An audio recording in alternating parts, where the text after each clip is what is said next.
Voice of America. ባለፈው ቅዳሜ በደረሰው በዚህ የቅሊንጦ ማረሚያ ቤት እሳት አደጋ በስር ላይ የነበሩ 23 ሰዎች መሞታቸውን ደግሞ የገለጸው የኢትዮጵያ መንግስት የሟቾቹን ማንነት ደረጃ በደረጃ ለቤተሰቦች ይገለጻል ሲሉ የመንግስት ኮሚኒኬሽን ጽህፈት ቤት ቃል አቀባይ አቶ መሐመድ ሰይድ ተናግረዋል። ከሟቾቹ መካከል በስር ላይ የነበሩ የተቃዋሚ መሪዎች ይኖሩበት እንደሆን ግን ተጠይቀው አቶ መሐመድ አላብራሩም። ቃል አቀባዩን ያነጋገረው እስክንድር ፍሬው ነው። ተከታዩን አጠናቅረዋል። የተቃዋሚ መሪዎችና አባላት እንደዚሁም ሌሎች ታዋቂ ሰዎች በሚገኙበት የቅሊንጦ ማረሚያ ቤት ነው ቃጠሎ የተነሳው።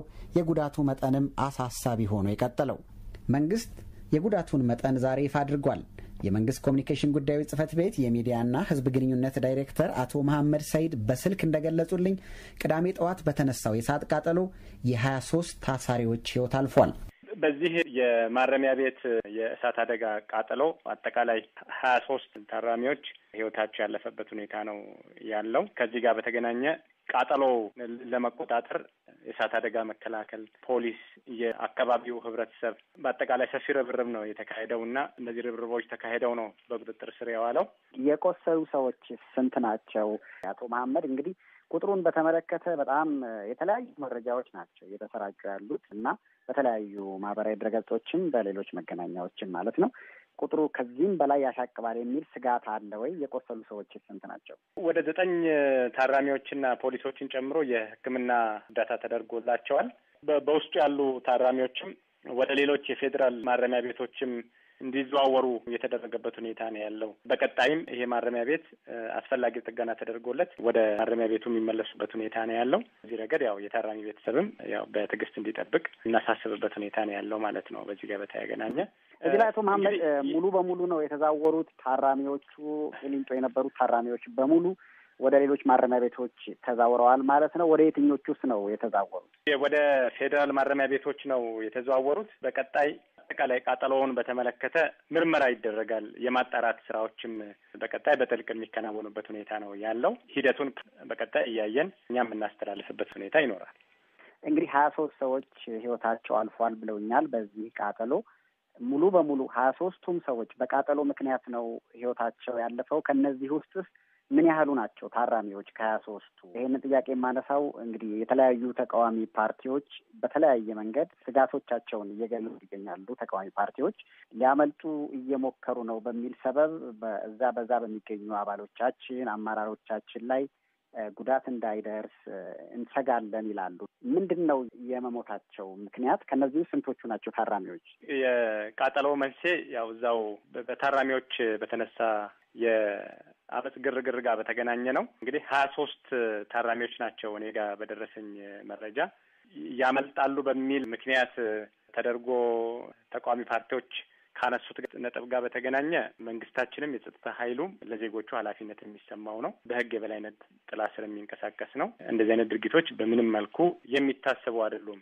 በዚህ መልኩ ሊያስቡ አይገባም የሚል ነው ያለኝና አጠቃላይ ግን ጉዳት የደረሰባቸው ቅድም ያልኩት 23 ታራሚዎች ናቸው ህይወታቸው ያለፈው በዚህ በቃጠለው። አቶ መሐመድ ሰውም እንደሚያውቁት የቅሊንጦ ማረሚያ ቤት የተቃዋሚ ፓርቲ መሪዎችና ሌሎችም ታዋቂ ሰዎች የታሰሩበት ማረሚያ ቤት ነው።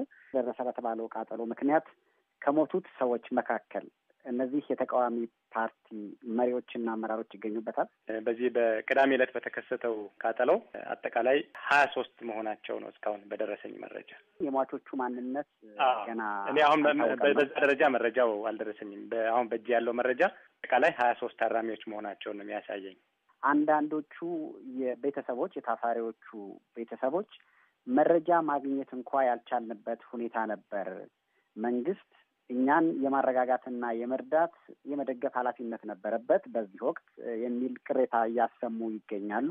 አንዳንዶቹ እንዳሉትም ከቂሊንጦ፣ ቃሊቲ ከዚያም ከአዲስ አበባ ውጭ ዘዋይና ሌሎችም ማረሚያ ቤቶችና ሆስፒታሎች በመዘዋወር የቤተሰቦቻቸውን ደህንነት ለማወቅ ሲጥሩ እንደነበር ተናግረዋል። ተንገላታን፣ መረጃ አልተሰጠንም፣ ቅሬታዎች እየቀረቡ ነው። ከዚህ አንጻር ምንድን ነው የእርስዎ ምላሽ አቶ መሐመድ? በዕለቱ መረጃውን ለማድረስ ከፍተኛ ጥረት ተደርጎ የደረሰውን መረጃ ተደራሽ ለማድረግ የሞከርንበት ሁኔታ ነው የነበረው። የእሳት አደጋ የጸጥታ ኃይሉ፣ አካባቢው ህብረተሰብ እንዲሁም የሚመለከታቸው የመንግስት አካላት በሙሉ ርብርባቸው የነበረው በታራሚዎች ላይ እዛ ባሉ ህብረተሰብ ክፍሎች ላይ አንደኛ ቃጠሎ እንዳይስፋፋ፣ የከፋ አደጋ እንዳይደርስ፣ የሞትም የሆነ የቁስለት አደጋ እንዳይደርስና እሳቱን ለማጥፋት ከፍተኛ ርብርብ ላይ ነው የነበረውና በዚህ ረገድ የታራሚ ቤተሰቦችን ላለማስተናገድ በሚል ሳይሆን ይህንኑ ቃጠሎውን በቁጥጥር ስር ለማዋልና የከፋ አደጋ እንዳያደርስ በነበረው ርብርብ ነው። አሁን ፈጥነን ይኸው መረጃ ተደራሽ እያደረግን ያለንበት ሁኔታ ነው ያለው። በቀጣይም የታራሚ ቤተሰቦችም በትዕግስት እንዲጠብቁና ተባባሪ ሆነው ልክ እንደተለመደው ከጸጥታ ኃይሉና ከመንግስት ጋር በጋራ እንዲሰሩ ነው ማሳስበው። ቀደም ሲል ወደ አነሳው ጥያቄ ልመልሰዎትና በዚያ ማረሚያ ቤት ውስጥ የኦሮሞ ፌዴራሊስት ኮንግረስ ምክትል ሊቀመንበር አቶ በቀለ ገርባ፣ የመላው ኢትዮጵያ አንድነት ድርጅት የቀድሞ ዋና ጸሐፊ አቶ ተስፋዬ ታሪኩና ሌሎችም የፖለቲካ መሪዎች ይገኛሉ። በእነዚህ ቢያንስ ስማቸው በተለያዩ የመገናኛ ብዙኃን በሚጠቀሰው የፖለቲካ መሪዎች ላይ ጉዳት እንዳልደረሰባቸው ማረጋገጫ መስጠት ይቻላል? ይህንን መረጃ እየሰጠሁ ባለበት በዚህ ጊዜ ውስጥ ጥቅል የደረሰኝ መረጃ አጠቃላይ 23 ነው የሚል ነው። 9 ታራሚዎችና ፖሊሶች ላይ ደግሞ እንደዚሁ ሕክምና እንዲያገኙ የተደረገበት ሁኔታ ነው ያለው። ጥቅል የሆነ መረጃ ነው አጠቃላይ የደረሰኝ። ይህ እንግዲህ የመጀመሪያው የማረሚያ ቤት ቃጠሎ አይደለም አቶ መሀመድ። ከዚህ ቀደም ብሎ በአምቦ፣ በደብረ ታቦር፣ በጎንደር ተመሳሳይ ቃጠሎዎች መድረሳቸው ተዘግቧል። በዚህ ላይ ምን ይላሉ? መንግስት የታራሚዎችን ደህንነት ከመጠበቅ አንጻር ኃላፊነቱን እየተወጣ አይደለም የሚሉ ትችቶችም እየተዘነዘሩ ነው። አሁን ቅሊንጦ ላይ የደረሰው ያው በቀጣይ የማጣራትና የምርመራ ስራዎች እየተከናወኑ ያለበት መንስኤው ምንድን ነው፣ እንዴት ሊፈጠር ቻለ፣ የመሳሰሉ ጥልቅ የሆኑ ምርመራዎችን የሚያስፈልግ ነው የሚሆነው እና ከማጣራቱ ከምርመራው በኋላ መረጃ ብንለዋወጥ የተሻለ ነው የሚል ስላለኝ ነው። የመጨረሻ ጥያቄ አደርገዋለሁ አቶ መሀመድ። የሟቾቹ ማንነት ለቤተሰቦቻቸው የሚገለጸውና መረጃው የሚሰጠው መቼ ነው? የቆሰሉትም ሆነ አሁን ህይወታቸው እንዳለፈ የተገለጸው የ23ቱ ታራሚዎች ማንነት ማለት ነው። አሁን ከስር አጠቃላይ መረጃዎችን እየሰጠን ያለ ነው። ከቅዳሜ ጀምሮ ዛሬ ሰኞ ነው። የምርመራና የማጣራት ስራዎች እየተከናወኑ ነው ያሉት። ከዚህ ውጤት በመነሳት ደግሞ በቀጣይ ተጨማሪ የሆኑ መረጃዎችን እየሰጠን መረጃ እየተለዋወጠን እንቀጥላለን ማለት ነው። ቃጠሎውና የጉዳቱ መጠን ከተቃዋሚ ፓርቲ መሪዎችም የተለያዩ አስተያየቶች እየተሰጡበት ነው።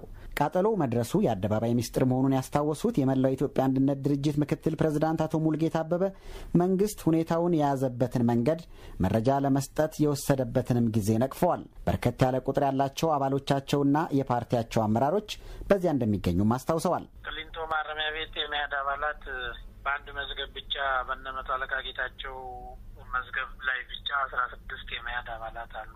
በተጨባጭም በስም ዝርዝር እንደዚሁ አሉ። አቶ ተስፋዬ ታሪኩ የቀድሞ የመያድ ዋና ጸሐፊ ነበሩ። መቶ አለቃ ጌታቸው መኮንን የምዕራብ ጎጃም ዋና ጸሐፊና የመላው ኢትዮጵያ አንድነት ድርጅት መያድ የማዕከላዊ ምክር ቤት አባል ናቸው።